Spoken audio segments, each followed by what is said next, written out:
Sempre me disseram que o bem mais precioso que uma pessoa pode ter é um lar, um teto, 4 paredes que guardam sua história, que absorvem os risos, que testemunham as lágrimas e que, no silêncio da noite, parecem respirar junto com você. Minha casa era assim. Mais do que tijolos e argamassa, ela era o último capítulo da minha história com Miguel, meu falecido marido, e o prólogo da vida dos meus filhos. O que nunca me contaram é que, às vezes, as pessoas que você mais ama, aquelas para quem você construiu esse refúgio, são as que te entregam a ordem de despejo, com um sorriso no rosto e um espetinho de churrasco na mão. Meu nome é Heloísa, tenho 70 anos e até um mês atrás eu acreditava que a minha maior riqueza era a minha família. Hoje, sei que minha maior riqueza é a minha dignidade e precisei perder a minha casa para encontrá-la. Esta casa na Rua das Hortênsias não foi uma herança, nem um presente. Foi um sonho erguido com as nossas próprias mãos. Eu e Miguel nos casamos jovens e, por 15 anos, vivemos num apartamento apertado, economizando cada centavo. Ele, um arquiteto recém-formado e sonhador. Eu, uma professora primária. Nosso grande projeto de vida era esta casa. Miguel desenhou cada centímetro dela. Não era para ser uma casa moderna, de linhas retas e frias. Era para ser um lar com alma. Ele projetou janelas amplas para que o sol pudesse entrar e dançar na sala. Uma varanda espaçosa para as noites de chuva e uma cozinha com uma ilha no centro, para que a família sempre cozinhe e converse junto, ele dizia. Enquanto ele erguia as paredes nos fins de semana, eu plantava o jardim. Eram 2 trabalhos em sincronia. Ele construía a estrutura, eu criava a vida ao redor dela. Nossos filhos, Júlia e Marcos, nasceram e cresceram nesse canteiro de obras que aos poucos se transformava em lar. Eles aprenderam a andar segurando nas paredes ainda sem reboco e a falar ouvindo o som do martelo de Miguel. Quando a casa ficou pronta, era a mais bonita da rua. Não a mais luxuosa, mas a que tinha mais calor. E por 25 anos, ela foi o nosso palco. Foi nela que comemoramos cada aniversário, cada Natal. Foi na varanda que ensinei meus filhos a ler. Foi sob a mangueira do quintal que Miguel plantou quando Júlia nasceu, que eles brincaram, caíram e se levantaram. Cada marca no chão de madeira, cada risco na parede da cozinha era um parágrafo da nossa biografia. Miguel se foi há 8 anos, levado por um coração que de tanto amar cansou de bater.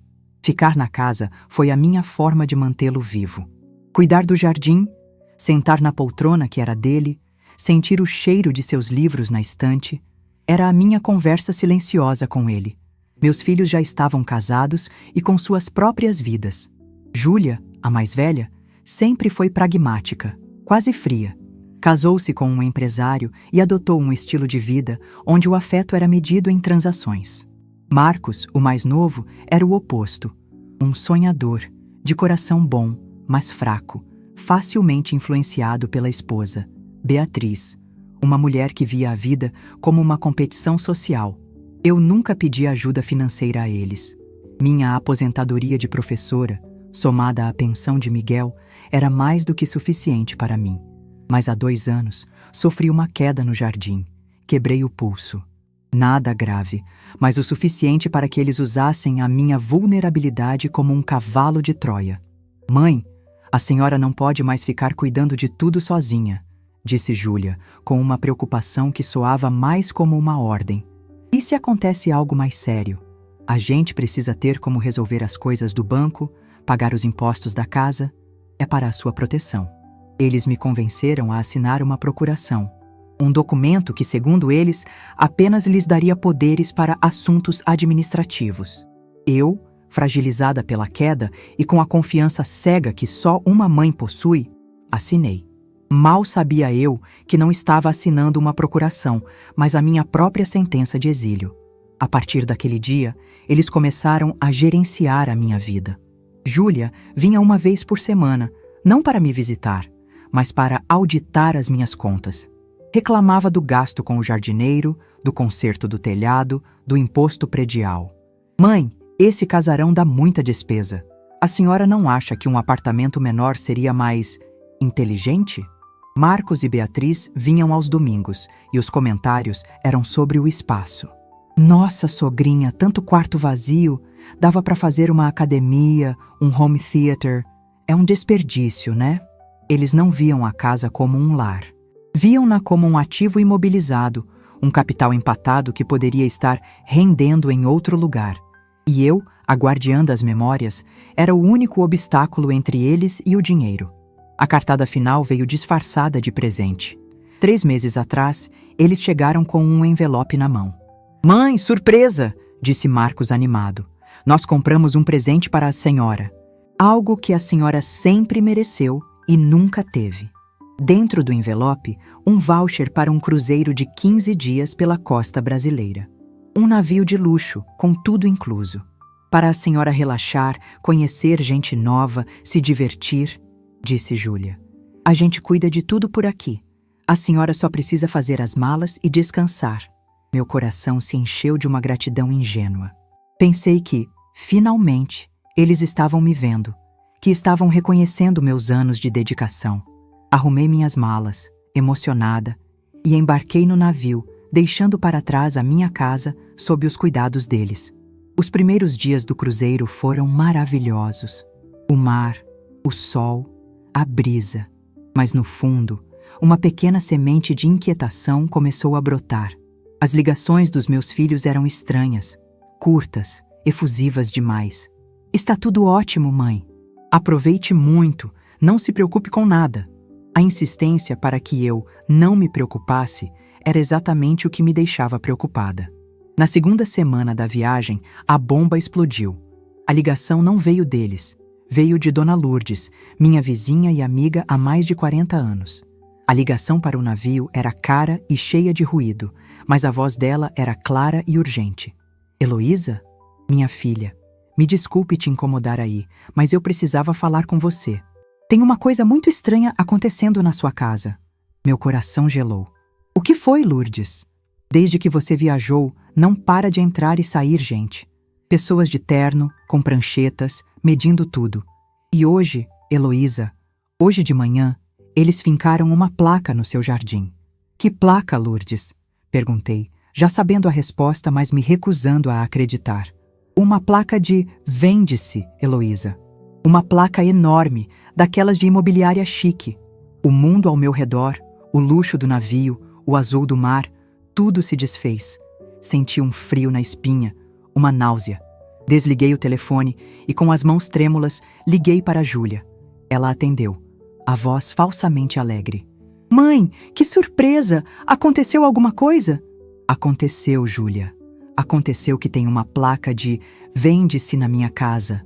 "Você pode me explicar o que significa isso?" Houve um silêncio do outro lado. Então, a voz dela mudou, perdendo a doçura e assumindo o tom pragmático e frio que eu conhecia tão bem. "Ah, a senhora já soube. Olha, mãe, foi o melhor a fazer. Íamos te contar quando voltasse. Não queríamos estragar sua viagem." "Estragar a minha viagem? Vocês estão vendendo a minha casa pelas minhas costas e se preocupam em não estragar a minha viagem?" Minha voz era um fio. "Mãe, seja razoável. A casa é um elefante branco. Dá muita despesa, muito trabalho. A senhora não tem mais idade nem saúde para cuidar de tudo aquilo. Nós conseguimos um comprador excelente, um investidor que pagou um valor altíssimo. Com esse dinheiro, a gente te compra um apartamento de luxo, pequeno, moderno, perto da gente. E o que sobrar, a gente investe. É para o seu bem, para a sua segurança." "Para o meu bem?" repeti, sentindo o gosto amargo da traição na boca. "Vocês usaram a procuração que eu assinei quando estava doente e vulnerável para vender a casa que o pai de vocês construiu. A casa onde vocês cresceram. O papai era um homem prático, mãe. Ele concordaria. Chega de sentimentalismo. Isso é um negócio, e foi um ótimo negócio para todos nós. Todos nós." Naquele momento eu entendi. Eu não fazia mais parte do nós deles. Eu era apenas a matriarca de um patrimônio que eles decidiram liquidar. Desliguei o telefone. Fiquei parada na cabine, o navio balançando suavemente sob meus pés. O choque inicial deu lugar a uma fúria fria, uma clareza de pensamento que a dor parecia ter afiado. Eles me mandaram para longe para poderem agir sem impedimentos. Eles me trataram como uma criança senil, incapaz de decidir sobre o próprio futuro. Eles estavam vendendo a minha alma e planejando me realocar para um apartamento de luxo, como quem guarda um móvel antigo num depósito. Mas eles se esqueceram de um detalhe. Miguel, meu marido, era um homem prático, sim. Tão prático que, além de me ensinar a amar um jardim, ele me ensinou a ter o meu próprio fundo de emergência. Um dinheiro só meu, em uma conta separada, um segredo que eu nunca havia dividido com ninguém. Para as tempestades da vida, Heloísa, ele dizia, para que você nunca dependa de ninguém. A tempestade havia chegado, e eu não ia me afogar. Peguei o telefone do navio e fiz uma ligação internacional. Era para o Dr. Matos, um velho amigo de Miguel, um dos advogados mais astutos da cidade. Matos, é a Heloísa, preciso de um favor, um grande favor. Heloísa, que surpresa! Diga, minha querida, o que posso fazer por você? Eu preciso comprar uma casa, a minha própria casa, de forma anônima, através de uma empresa de fachada, um laranja, o que for preciso. Meus filhos a colocaram à venda, e eu quero dar o lance mais alto. Houve um longo silêncio do outro lado. E então, ouvi a risada de Matos, uma risada de admiração. Heloísa, você é a única mulher que eu conheço que faria uma coisa dessas. Deixa comigo. Qual é o prazo? Olhei para o calendário do cruzeiro. Eu chegaria de volta numa sexta-feira. A escritura precisa estar assinada e registrada em meu nome, ou no nome da empresa que você criar, até a próxima quinta-feira. E Matos, meus filhos estão planejando um churrasco no sábado para comemorar a venda da casa. Eu gostaria de fazer uma surpresa para eles. Heloísa, minha cara, ele disse, a voz cheia de um entusiasmo cúmplice. Será um prazer orquestrar essa sua visita de boas-vindas. Desliguei o telefone e olhei o mar pela janela da cabine. As ondas batiam contra o casco do navio, mas pela primeira vez desde que recebi a notícia, eu não me sentia à deriva. Eu estava no leme. Eles achavam que estavam me expulsando do meu lar. Mal sabiam eles que eu estava prestes a me tornar a sua nova e inesperada senhoria. O churrasco de sábado prometia ser inesquecível. O resto do cruzeiro se transformou em um curioso teatro. Por fora, eu era a imagem da resignação. A viúva idosa, um pouco triste, que havia sido convencida pelos filhos a tomar uma decisão prática. Eu participava das atividades a bordo com uma serenidade que todos interpretavam como melancolia. Jogava bingo com as outras senhoras, assistia aos espetáculos noturnos, sentava-me em uma espreguiçadeira no convés com um livro no colo, o olhar perdido no horizonte. Todos viam em mim uma mulher se despedindo de seu passado. Mal sabiam eles que eu estava, na verdade, planejando meticulosamente o meu futuro. As ligações de Júlia e Marcos se tornaram diárias. O tom deles havia mudado. A frieza pragmática de Júlia deu lugar a uma doçura pegajosa e condescendente. A fraqueza de Marcos se transformou em um entusiasmo forçado. Eles estavam me gerenciando. Mãe, como está o navio hoje? Está se alimentando bem? Perguntava Júlia. Ficamos sabendo que a venda foi um sucesso. O comprador, um fundo de investimentos, pagou à vista e sem negociar. Foi a melhor coisa que poderia ter acontecido. A senhora vai ver. Que bom, minha filha. Se vocês estão felizes, eu também estou. Eu respondia, minha voz um sussurro de conformidade. E não se preocupe com nada, mãe, acrescentava Marcos.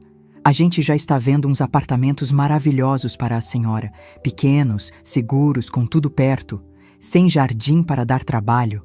O novo dono da casa é um cara super legal, pelo que o advogado dele, o Dr.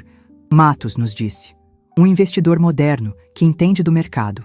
Eu ouvia tudo, segurando o riso. O fundo de investimentos era a Hortência Empreendimentos, a empresa de fachada que Matos criou em 24 horas. O investidor moderno era eu, e o advogado dele era o meu advogado, meu cúmplice, que se deliciava com a ironia a cada telefonema. Enquanto eles achavam que eu estava cochilando na minha cabine, eu estava em conferências via satélite com Matos. Heloísa, eles morderam a isca, ele me dizia, a voz vibrando de excitação. Seus filhos estão nas nuvens. Acharam que fizeram o negócio da vida deles. A escritura foi assinada ontem por eles. usando a sua procuração e registrada hoje de manhã em nome da Hortência Empreendimentos. A casa, legalmente, já é sua de novo. Eles só não sabem disso. Excelente, Matos. E o dinheiro? Perguntei. Está depositado em uma conta de custódia, como combinado. Eles só terão acesso a ele depois da entrega final das chaves e de uma última assinatura, que marquei para sábado à tarde, durante o churrasco que eles estão planejando. Perfeito. Mantenha o teatro. Diga a eles que o novo dono faz questão de estar presente para formalizar tudo e conhecer a família. Desligava o telefone e voltava para a minha personagem, a pobre Heloísa. Uma senhora me parou no corredor do navio um dia. Minha querida, vejo você sempre tão quietinha. Problemas com a família? Eu sorri para ela. Nada que uma boa gestão de ativos não resolva, respondi. Ela ficou me olhando, sem entender nada. O desembarque, na sexta-feira, foi a apoteose do teatro deles. Júlia e Marcos me esperavam no porto com sorrisos ensaiados e braços abertos. Tratavam-me como uma peça de cristal frágil. Mãe, que bom te ver. A viagem foi boa? A senhora parece cansada, disse Júlia, pegando minha mala de rodinhas antes mesmo que eu pudesse reagir. Não me levem para casa, eu disse, a voz deliberadamente fraca. Sei que a casa não é mais minha. Me deixem num hotel. Eu me viro. Que hotel, mãe? Deixe de bobagem, exclamou Marcos. Nós preparamos uma surpresa para a senhora. Um lugar novo, muito melhor. Eles me levaram para um flat de luxo no centro da cidade. Um daqueles prédios para executivos ou idosos ricos. O apartamento era moderno, impessoal, com móveis de design e uma cozinha que parecia nunca ter sido usada. Era uma caixa de vidro com vista para outros prédios de vidro. Era a antítese da minha casa. Era a visão deles de uma velhice prática e segura. Uma gaiola dourada. Olha que maravilha, mãe! Portaria 24 horas, serviço de limpeza, restaurante no térreo. A senhora não precisa se preocupar com nada. Nada de jardim, nada de manutenção, Júlia dizia, abrindo as cortinas para mostrar a vista de concreto. Eu andei pelo apartamento, toquei nos móveis frios. É muito limpo, eu disse, e a falta de emoção na minha voz foi, para eles, o som da tristeza e da derrota. A gente sabe que é difícil no começo, mãe, disse Marcos, dando um tapinha no meu ombro. Mas amanhã a gente vai ter um dia feliz, um churrasco lá na casa, para se despedir, para comemorar a nova fase. Todos os nossos amigos vão estar lá. E o mais legal, o novo dono confirmou presença. O doutor Matos vai trazê-lo no meio da tarde para assinar o último papel e pegar as chaves. A senhora vai ver, ele é super gente boa. Um churrasco. Repeti, como se a ideia me doesse. Que bom, meus filhos, que bom que vocês estão felizes. Eles me deixaram ali, no apartamento estéril, com a promessa de me buscar no dia seguinte para a festa. Assim que fecharam a porta, eu me sentei no sofá que não era meu e sorri.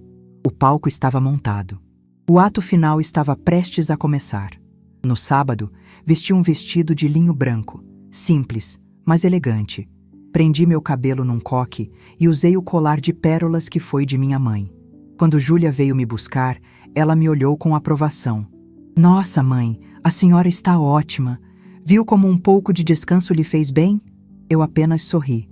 Chegar à minha própria casa como convidada foi uma das experiências mais surreais da minha vida. O som da música alta, o cheiro de carne na brasa, as risadas dos amigos deles, tudo aquilo profanava o santuário que um dia foi o meu lar. A festa estava em pleno andamento. O jardim, o meu jardim, estava pisoteado por dezenas de pessoas. Havia um bar montado perto das roseiras de Heitor. A piscina estava cheia de crianças gritando. Júlia e Marcos eram os anfitriões perfeitos. Circulavam com bandejas, sorriam, recebiam elogios. Parabéns pela venda! Fizeram um negócio e tanto, ouvi um amigo de Júlia dizer. Pois é, agora é só investir e colher os frutos. E a mamãe finalmente vai ter o descanso que merece num lugar adequado, ela respondeu, lançando um olhar piedoso na minha direção. Eles me tratavam com uma solicitude exagerada, humilhante. A cada 5 minutos, um deles vinha perguntar: A senhora está bem, mãe? Quer uma água? Quer sentar um pouco na sombra? Eles não estavam preocupados comigo. Estavam atuando para os amigos, mostrando como eram filhos zelosos, cuidando da pobre mãe senil que eles haviam salvado de uma casa grande demais. Eu aceitei o papel. Sentei-me numa cadeira, com um copo de guaraná na mão, e observei. Vi Beatriz, a esposa de Marcos, explicando para um grupo de amigas os planos para o dinheiro da venda. Vamos finalmente fazer aquela viagem para a Europa e talvez dar entrada num apartamento maior, com uma varanda gourmet de verdade. Vi Júlia mostrando a casa para um casal de amigos. Aqui a gente pode quebrar tudo, fazer um conceito aberto. E esse jardim, esquece. Vamos cimentar e fazer uma quadra de beach tênis. Cada palavra era uma facada, mas eu não demonstrava. Apenas sorria. Um sorriso enigmático, o sorriso de Mona Lisa no dia do juízo final.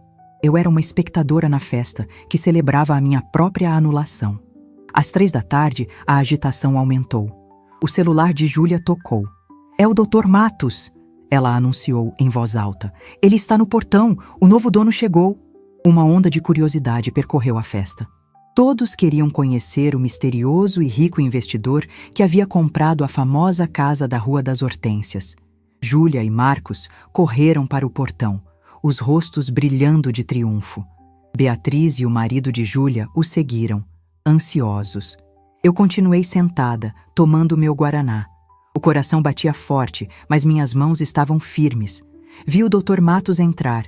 Ele usava um terno de linho claro e trazia uma pasta de couro na mão. Estava sozinho. Doutor Matos, que prazer, disse Júlia, estendendo a mão. Seja bem-vindo, mas onde está o comprador? Ele não veio? Marcos olhava para os lados, procurando por um carro de luxo, por um homem de aparência importante. Dr. Matos sorriu, um sorriso polido e divertido. Ah, sim, o comprador. Na verdade, a compradora. E ela insistiu em vir pessoalmente para a assinatura final. Ela já está aqui, aliás. Os olhos de todos seguiram o olhar de Matos, que se fixou em mim, sentada tranquilamente na minha cadeira. Ele caminhou na minha direção, atravessando o jardim pisoteado, e parou à minha frente. Heloísa, minha cara, ele disse em voz alta, para que todos pudessem ouvir. Aqui estão os papéis finais para a sua assinatura. A transferência da posse do imóvel para Hortência Empreendimentos, da qual a senhora é a única proprietária. O silêncio que se seguiu foi absoluto. A música parecia ter parado. As risadas morreram. 200 pares de olhos se viraram para mim, depois para os rostos congelados de Júlia e Marcos. Vi a cor sumir do rosto da minha filha. Vi a boca do meu filho se abrir, mas nenhum som sair. Vi a expressão de triunfo no rosto de Beatriz se transformar numa careta de horror e incredulidade. Dr. Matos abriu a pasta e me entregou uma caneta tinteiro. Se puder assinar aqui, na linha da compradora, a transação estará completa. Levantei-me devagar. Peguei a caneta. Olhei para os meus filhos, que me encaravam como se estivessem vendo uma assombração. Olhei para os amigos deles, paralisados. Olhei para o meu jardim, para a minha casa. Então, com a voz mais clara e firme que já tive na vida, eu me dirigi a todos os presentes. Meus queridos amigos e, principalmente, minha querida família. Eu gostaria de agradecer a todos por terem vindo a este churrasco. É um momento muito especial para mim. Fiz uma pausa, o suspense pairando no ar. Afinal, não é todo dia que a gente compra de volta a própria casa. E agora, como a nova e antiga dona, eu gostaria de fazer um anúncio. Meu olhar se cravou nos olhos apavorados de Júlia e Marcos. A festa acabou. Vocês têm meia hora para retirar os seus pertences e os seus convidados da minha propriedade. Assinei o documento com uma caligrafia firme. Entreguei a pasta de volta para Matos. E virando-me para o rapaz que cuidava da churrasqueira, eu disse, com um sorriso verdadeiramente feliz: Meu jovem, pode apagar o fogo. O churrasco, a partir de agora, é para um evento privado, muito privado. O colapso da realidade deles estava apenas começando. O silêncio que se abateu sobre o meu jardim depois que o último carro de convidado partiu, cantando pneus na pressa de fugir da cena do desastre, era diferente de qualquer silêncio que eu já havia conhecido. Não era o silêncio pacífico das minhas manhãs, nem o silêncio saudoso das noites sem Miguel. Era um silêncio pesado, denso, grávido de palavras não ditas, de pratos de salada de maionese pela metade e de uma humilhação que parecia ter deixado um resíduo oleoso no ar. Meus filhos foram os últimos a sair, ou melhor, a serem compulsoriamente retirados. Depois da minha declaração, eles ficaram paralisados por um longo momento, os rostos uma tela de pânico e fúria. Júlia foi a primeira a se recuperar, sua frieza pragmática se transformando em um veneno puro. Você não podia ter feito isso. Ela sibilou, aproximando-se de mim, a voz baixa para que os poucos amigos restantes não ouvissem. Você nos humilhou na frente de todos. Você tem ideia do que as pessoas vão falar? Estou mais preocupada com o que eu mesma vou falar, Júlia. E com o que vou fazer, respondi sem me abalar. Sua preocupação com as aparências foi o que nos trouxe até aqui. A meia hora que eu dei está quase no fim. Marcos, por outro lado, desabou. Sentou-se na beira da piscina, a cabeça entre as mãos, chorando como a criança que um dia foi. E o dinheiro, mãe? E o dinheiro da venda? A gente contava com ele. Eu tenho dívidas. Como você pode fazer isso com a gente? O dinheiro? Eu repeti, olhando para o meu filho de quase 40 anos. O dinheiro que viria da venda do trabalho da minha vida, da memória do seu pai? Esse dinheiro nunca foi seu, Marcos. Foi apenas um delírio da sua ganância. E ele evaporou. Beatriz, a esposa dele, e o marido de Júlia tentaram intervir, falando sobre contratos, sobre família, sobre bom senso. Eu apenas os ignorei. Eles eram atores coadjuvantes neste drama. Meu assunto era com os protagonistas da traição. Quando o relógio marcou 30 minutos, caminhei até o telefone da cozinha e fiz uma ligação para na empresa de segurança que patrulhava o bairro. Boa noite, é a Heloísa, da Rua das Hortênsias. Tenho algumas pessoas em minha propriedade que se recusam a sair. Podem mandar uma viatura para escoltá-los, por favor? A ameaça velada foi o suficiente. Vê-los juntar suas coisas às pressas, sob os olhares curiosos dos vizinhos que espiavam por cima dos muros, foi uma cena triste, mas necessária. Eles não saíram como filhos se despedindo da casa da mãe. Saíram como intrusos sendo expulsos da cena do crime. Quando o portão se fechou atrás deles, eu me encostei na porta e respirei fundo. A casa estava um caos. Copos espalhados, restos de comida, o cheiro de fumaça e de perfume barato. Parecia que uma horda de vândalos havia passado por ali. E, de certa forma, havia. Na manhã seguinte, acordei na minha própria cama, no meu próprio quarto, mas sentia como se estivesse em terra estrangeira. A energia deles, a ganância, a superficialidade, tudo aquilo parecia ter impregnado as paredes. Eu precisava de um exorcismo. Precisava de um ritual de purificação. Comecei pelo jardim. Ele era a vítima mais visível. O gramado estava pisoteado, cheio de marcas de sapatos de salto e cinzas de cigarro. Havia guardanapos de papel jogados nos canteiros. As roseiras de Miguel tinham galhos quebrados. Coloquei minhas luvas de jardinagem e comecei o trabalho. Foi uma tarefa metódica, quase meditativa. Cada guimba de cigarro que eu recolhia, cada copo plástico que eu tirava de um canteiro, era como se eu estivesse extraindo um pequeno tumor da alma da minha casa. Passei 3 dias inteiros no jardim. Afofei a terra compactada, adubei, reguei. Podei com um cuidado cirúrgico cada galho quebrado das roseiras, sussurrando pedidos de desculpas a elas. Conversei com o jacarandá, com a mangueira, com a minha horta. Contei a eles o que havia acontecido, como se eles pudessem me entender. E no silêncio do farfalhar de suas folhas, eu senti que eles entendiam. Aquele trabalho físico, sujo, de joelhos na terra, estava me curando. Estava me reconectando com a essência daquele lugar. Uma essência que meus filhos nunca tiveram a capacidade de perceber. Depois do jardim, foi a vez da casa. Fiz uma limpeza como nunca havia feito antes. Abri todas as janelas, deixando o vento levar para longe o cheiro da festa. Lavei cada cortina, cada tapete. Lustrei cada móvel. E então, comecei o expurgo. Qualquer objeto que me lembrasse da influência deles, da tentativa deles de me moldar, foi retirado. Um vaso moderno que Laura me deu de presente e que eu odiava? Doado. Um conjunto de porta-copos com o logotipo da empresa do marido de Júlia? Lixo. Fui tirando, camada por camada, a presença deles, até que a casa voltasse a ser apenas minha e de Miguel. No meio da limpeza, encontrei no fundo de um armário a placa de "Vende-se" da imobiliária, que eles devem ter jogado ali depois da retirada. Levei-a para a churrasqueira do quintal, o mesmo lugar onde eles celebraram a minha suposta derrota. Quebrei a placa em pedaços com uma satisfação sombria e a usei como lenha para acender um fogo. Enquanto as letras "Vende-se" eram consumidas pelas chamas, eu sentia que estava queimando a última ponte para a mulher que eu fui. Durante todo esse tempo, meu celular não parou. Eram dezenas de ligações por dia. De Júlia, de Marcos, de seus cônjuges. Eu não atendi uma única vez. As mensagens de texto se acumulavam.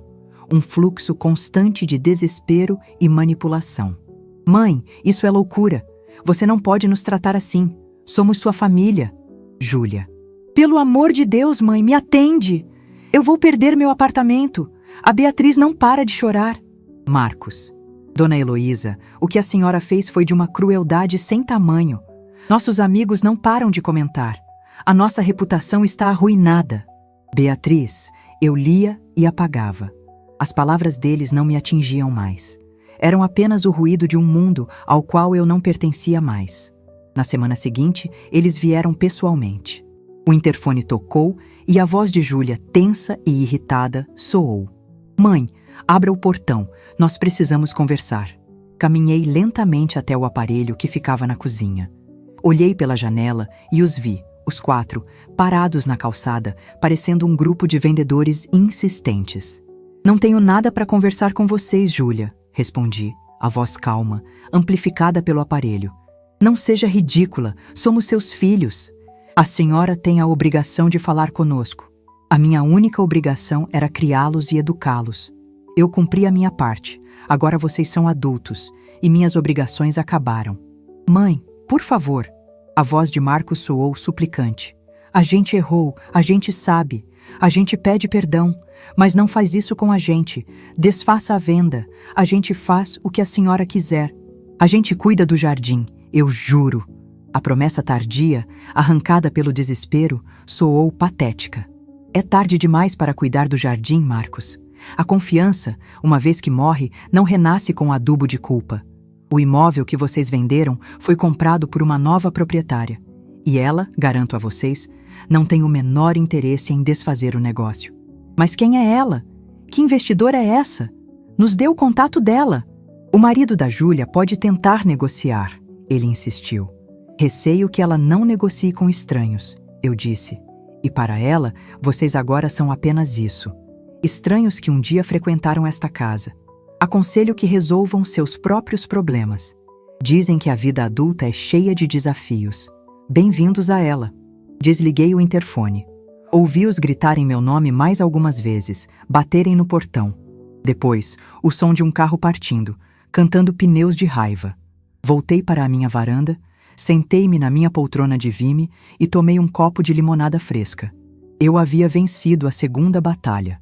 Naquela tarde, recebi a visita de Dona Lourdes. Ela trouxe um bolo de fubá. "Eu vi a cena no seu portão, Heloísa", ela disse, enquanto tomávamos café. "Fiquei com o coração na mão por você. Não fique, minha amiga. Pela primeira vez em muito tempo, meu coração está em paz. Mas são seus filhos? São. E eu os amo. Mas o amor não pode ser um salvo-conduto para o desrespeito e a exploração. Eles precisam aprender a lição. E eu, por incrível que pareça, preciso aprender a viver." A conversa com Lourdes me fez bem. E a ligação do Dr. Matos, mais tarde, me fortaleceu ainda mais. Eles me ligaram, Heloísa, os quatro. Gritaram, ameaçaram com processo.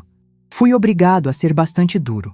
Expliquei que a procuração que você lhes deu era legal, que a venda que eles fizeram foi legítima e que a compra pela Hortência Empreendimentos foi igualmente legítima, e que qualquer tentativa de contestar o negócio resultaria num processo por assédio contra a minha cliente, a nova proprietária. Eles se acalmaram? Perguntei. Não, estão apavorados. Parece que a vida que eles construíram era um castelo de cartas financeiro.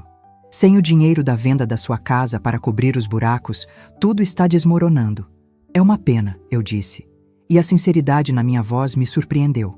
Mas as colheitas são proporcionais às sementes que plantamos.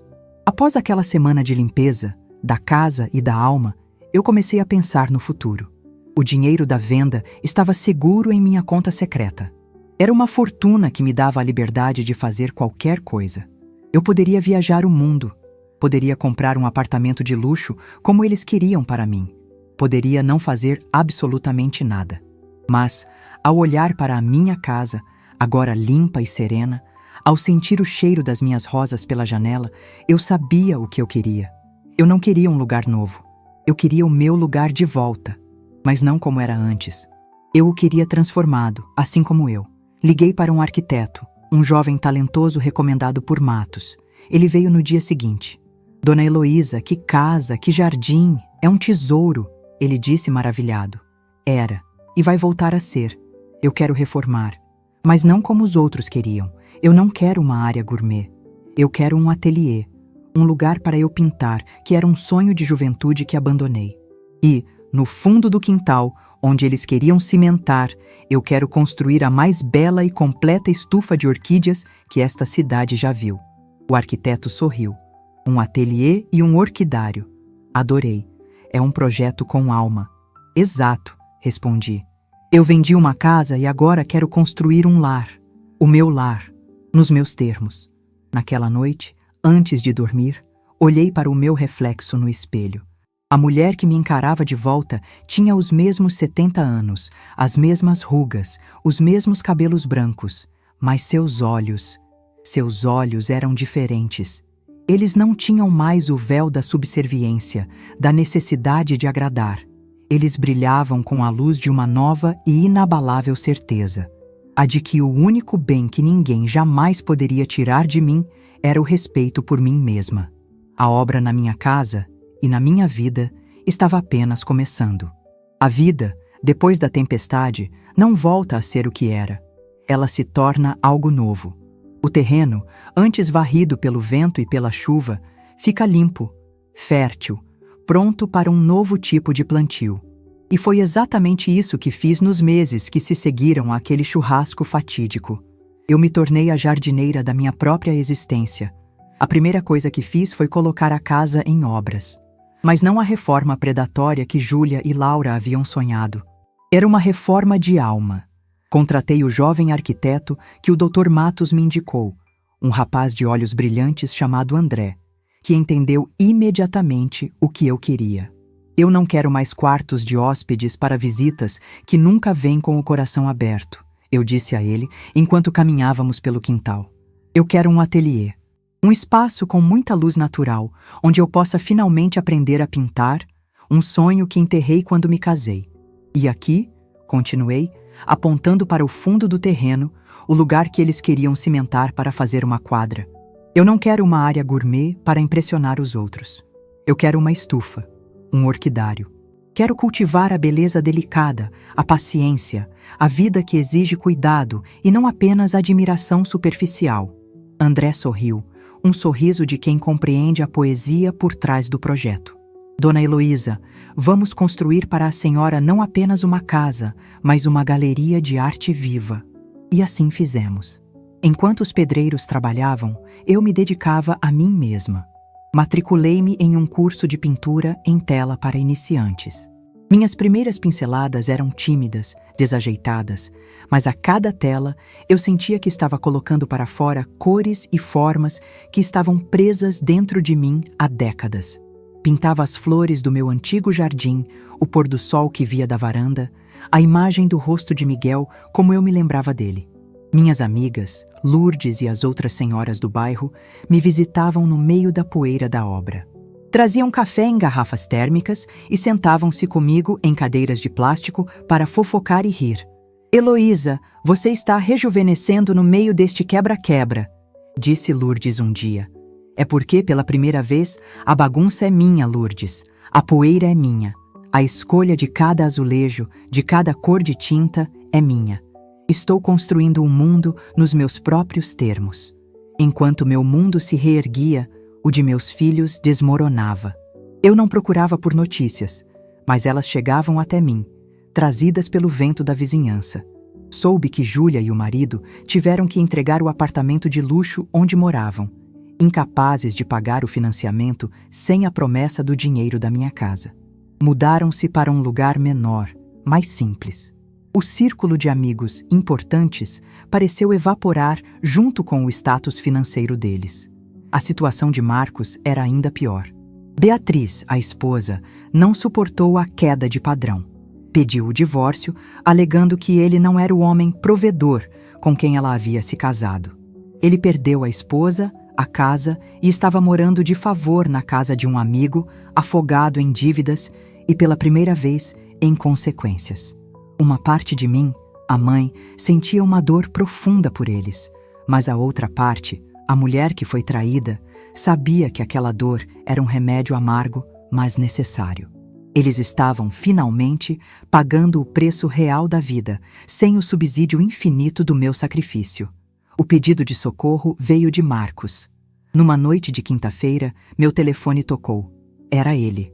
A voz estava irreconhecível, sem a arrogância, sem a animação forçada. Era a voz de um homem quebrado. "Mãe!" ele disse, a voz embargada. "Sou eu.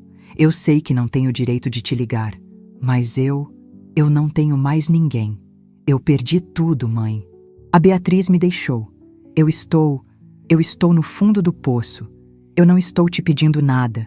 Eu juro por Deus. Eu só precisava ouvir a sua voz." O desespero dele era tão palpável, tão real, que atravessou a linha telefônica e me atingiu no peito. O antigo instinto de correr e consertar tudo gritou dentro de mim. Mas eu o silenciei. Ele não precisava de uma salvadora. Precisava de uma mãe que lhe ensinasse a nadar e não que o tirasse da água a cada abraçada errada. "Onde você está, Marcos?" perguntei, a voz calma. "Num café? No centro?" "Fique aí, estou indo." Encontrei-o sentado numa mesa nos fundos, a cabeça baixa, mexendo numa xícara de café frio. Ele parecia ter envelhecido 10 anos em poucos meses. Sentei-me à sua frente. Ele não conseguia me encarar. "Eu sou um fracasso, mãe", ele sussurrou. "Um fracasso como marido, como profissional, como filho. Eu destruí tudo. A nossa ganância, a nossa estupidez.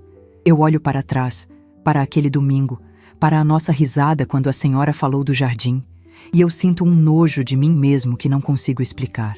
Ele começou a chorar, um choro convulso, de quem finalmente se permite sentir a dimensão do próprio erro. E eu deixei que ele chorasse. Deixei que a dor viesse à tona. Quando ele se acalmou, eu disse: "Não, Marcos, você não é um fracasso. Você foi um tolo. Um homem fraco que se deixou levar pela ganância e pela influência de pessoas com valores distorcidos. Mas a tolice tem conserto.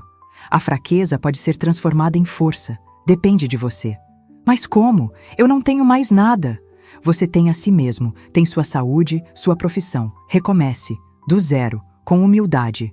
Encontre um trabalho, alugue um quarto simples, pague suas dívidas, uma por uma. Descubra o orgulho de se sustentar com o seu próprio suor. O mesmo orgulho que o seu pai e eu sentimos quando levantamos a primeira parede da nossa casa." No meio da nossa conversa, Júlia apareceu. Marcos devia ter ligado para ela. Seu rosto estava tenso, abatido. Ela não usava as roupas de grife de antes. Parecia apenas uma mulher cansada. "Mãe", ela disse parando ao lado da mesa. "O Marcos me contou que ia te encontrar. Eu precisava vir." Ela olhou para o irmão, depois para mim. "O que ele disse é o que eu sinto também. Nós fomos cruéis, egoístas e, pior de tudo, estúpidos. Nós tínhamos o maior tesouro do mundo, um lar de verdade, e o trocamos por uma miragem de status. Não há um dia em que eu não me arrependa. Era a primeira vez que eu via uma vulnerabilidade real na minha filha. Eu não vou pagar as dívidas de vocês, eu disse, olhando para os dois. Eu não vou lhes comprar um apartamento novo. Eu não vou lhes arrumar um emprego. O caminho de volta para a dignidade é um que vocês terão que trilhar sozinhos, com os próprios pés. Eles assentiram, resignados. Mas, continuei, e a mãe em mim finalmente falou. O que eu posso oferecer é um prato de comida aos domingos. A minha casa, a minha nova casa, estará de portas abertas para os meus filhos, não para os aproveitadores que vocês se tornaram, Se quiserem vir, para conversar, para desabafar, para comer a minha comida e me ajudar a lavar a louça depois, vocês serão bem-vindos. As lágrimas voltaram aos olhos deles, mas desta vez eram diferentes. Eram lágrimas de quem recebe um fio de esperança no meio do deserto. A minha casa ficou pronta 6 meses depois. O ateliê era um sonho, com suas paredes de vidro e a luz do sol inundando o ambiente. O orquidário era um santuário de beleza. E, na minha varanda, a muda da roseira de Heitor, replantada num grande vaso de cerâmica, estava coberta de flores. Meus filhos começaram a aparecer aos domingos. No início, eram visitas tímidas, quase formais. Eles chegavam, almoçavam em silêncio, ajudavam a tirar a mesa e iam embora. Mas aos poucos, as conversas foram voltando. Marcos me contava do seu novo emprego como desenhista numa pequena construtora. Júlia, que havia voltado a trabalhar como vendedora numa loja para ajudar o marido, falava dos desafios de viver com um orçamento apertado. Eles não pediam nada, apenas compartilhavam, e eu ouvia. E às vezes, eles me perguntavam sobre a minha vida, sobre minhas pinturas, sobre minhas orquídeas, sobre o meu amigo Arthur, que eu lhes apresentei e que eles trataram com um respeito que me comoveu. Num desses domingos, eu estava no orquidário com meus netos. Davi e Helena, agora, vinham com os pais. Eu os ensinava a regar as plantas com cuidado, a sentir o perfume das flores. Tiago, o filho de Júlia, me ajudava a trocar o substrato de uma orquídea. Vovó, ele disse, com seus 10 anos de sabedoria, esta casa é mais bonita que a outra. Por que você acha, meu amor? Perguntei. Não sei. Parece que aqui as flores sorriem. Mais tarde, naquele mesmo dia, eu estava no meu ateliê, terminando uma tela. Era uma pintura do meu antigo jardim, mas não como ele era, e sim como eu me lembrava dele em meus sonhos. Mais colorido, mais vibrante, mais cheio de luz. Júlia entrou e ficou observando a pintura em silêncio. É lindo, mãe, ela disse. É assim que eu me lembro também. Ela se aproximou e tocou meu ombro. Obrigada, por não ter desistido de nós. Eu nunca desisti de vocês, minha filha. Eu só desisti de permitir que vocês destruíssem a si mesmos e a mim no processo. Hoje, minha vida é cheia. Cheia de cores na minha tela, de perfumes no meu orquidário, de risadas dos meus amigos, de conversas tranquilas com meus filhos. Eles ainda estão pagando o preço de suas escolhas, mas estão fazendo isso com uma nova dignidade. Estão aprendendo que o valor de um homem ou de uma mulher não está na casa que eles têm, mas no caráter que eles constroem. Às vezes, eu me sento na varanda, olho para a roseira de Heitor e penso em como a vida é curiosa. Meus filhos tentaram vender minha casa para resolver seus problemas financeiros. E ao fazerem isso, acabaram me dando o maior presente de todos: a chance de comprar de volta a minha própria vida. E essa, eu descobri, é a única propriedade que realmente importa, a única que ninguém jamais poderá colocar à venda. Se essa história tocou seu coração, deixe seu like, se inscreva no canal e comente aqui embaixo. No meu lugar, o que você faria? Sua mensagem pode iluminar o dia de alguém.